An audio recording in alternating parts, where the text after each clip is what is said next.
which is referred to as Ude Garami. Doesn't matter if you're this way or that way. It's still a bent arm lock. Arm entanglement is technically what it translates to in Japanese for judo or jiu-jitsu. I refer to it as Ude Garami, and no matter what I'm doing, whether it's submission grappling or sambo or judo or whatever, because it's just easier than remembering 6 different names for different positions. So it's not a strong guy move if you do it correctly. If you know, you're not using your full leverage and the physics of what works with the lever, then yes, it's a strong guy move. The other guy's going to go like this and try and straighten, and you're just going to crank with your arms. Well, it's like anything else. With a straight arm lock, you don't just pull with your hand. You use your hips, you use your feet, you use your back. It's the same exact thing, okay? Your arms are just the thing that is the point of the sword. You know, it's what starts the move, it's not what finishes the move, okay? So, come here, Jeff. All right, go ahead and be laying down. All right, so this is where you see it most often, is from, you know, a chest hold, or a munigatami, as we would say in judo, okay? I've got him, you know, pinned down pretty good. He's silly enough to try and push on my face with his arm, okay? Reach through and just collect that elbow, all right? Push it down onto the mat and get my elbow down on the mat as well, okay? From there, all I need to do is just grab my wrist, and then depending on whether I was able to do it up here or not, I pull my elbow back into his ear, okay? Notice he's got a nice little chicken wing type shape to his arm. This is how you want to finish a bent arm lock, because it's very difficult for him to be able to straighten it or to bend it either way when he's contracted like this. It's also very easy for you to be able, with your hands this tight in there, to just twist the little amount that's needed, okay? So where you usually see it where it's a strength move is when it's way the heck out here, because right now this is all arm strength. That's it. You know, I can kind of put my shoulders into it, but if I finish it from here, it's all arms, okay? When I pull it back in here and get it nice and tight, my elbows are back into his ear, into his ribs. Now this is a lever, okay? This is what I want. All I'm gonna do now is just lever that up, okay? And because it's nice and tight like this, it affects his elbow and his shoulder at the same time, okay? Out here, again, notice where my elbow is, it's way above his shoulder. I'm not affecting his shoulder at all. I'm just cranking on his elbow, okay? Back here, I get both of them. And since I'm able to sit back, I can use my shoulders, I can sit through and use my hips, okay? I can use my whole body to be able to finish this move. And I'm doing it with proper mechanics. That's what makes this not a big guy move, okay? So finishing, as soon as I've got this nice and chicken winged and my elbow's in against his body, all I'm gonna do is lift up with the back arm and then paint his knuckles on the mat, okay? Don't try and do just one, because if I just push down, I'm not gonna finish. If I just pull up, he can sit here and kind of flex his arm a little bit and keep from me finishing. But if I do both, up, paint the knuckles, that's all it takes. It's just about an inch, okay? So if you notice you're cranking, why isn't this working? Well, you're not using proper mechanics. Get your elbow back in, push it down, up, and then paint, okay? All right, now, other ways of pulling this move off. So, let's go ahead and do mounted variation, okay?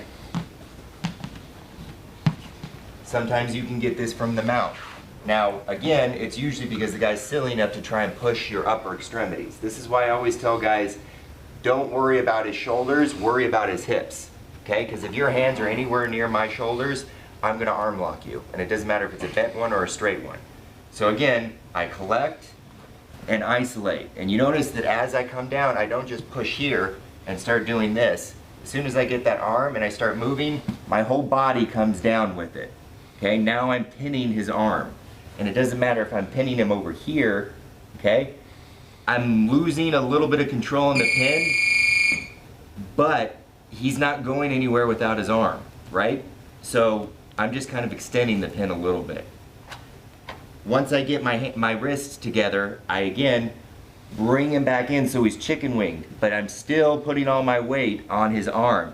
Okay, that's what's key to keeping him from flipping me over from the pin. Remember, I have to keep this pin because if I give him any sort of space, he's going to get right out of it. Okay? Now, that was kind of built in when we did the chest pin. It's not so much when we're doing the mount. Okay? The mount is a very fluid pin, so you got to make sure that you hold them down with your body weight.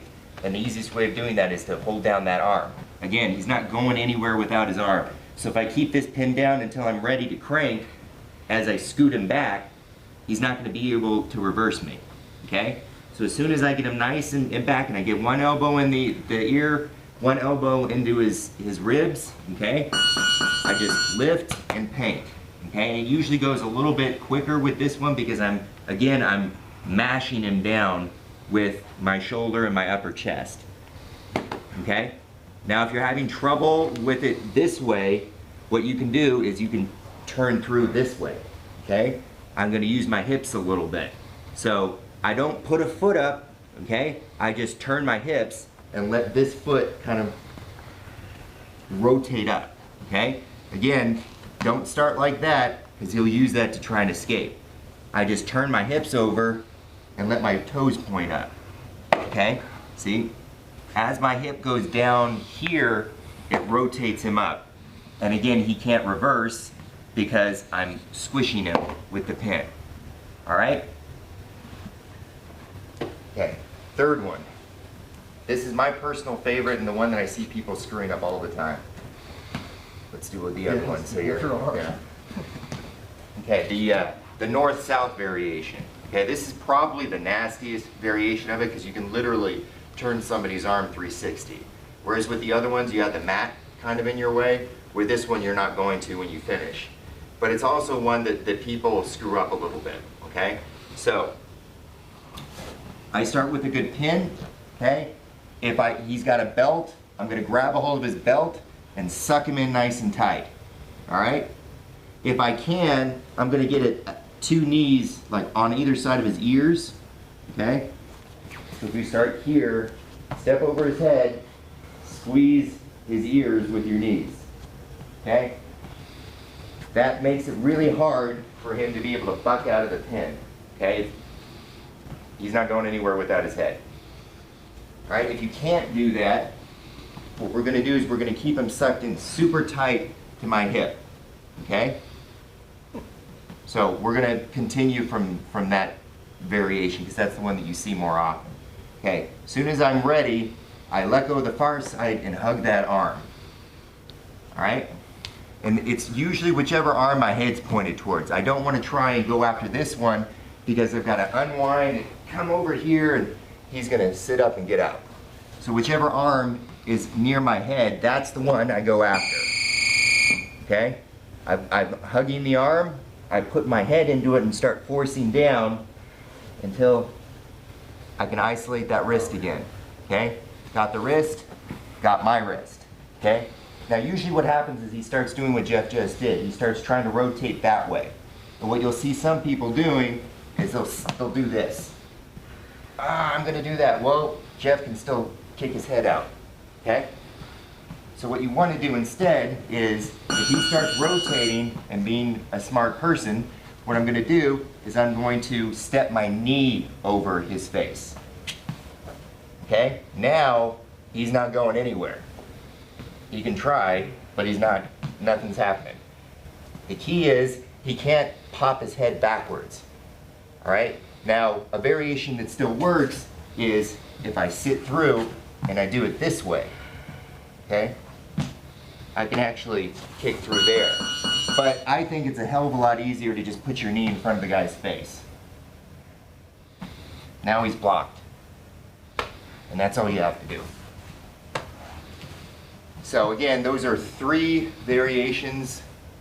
They're not strong guy moves. You're controlling every step of the process and you're using proper technique and just basic physics and biomechanics to get it to work.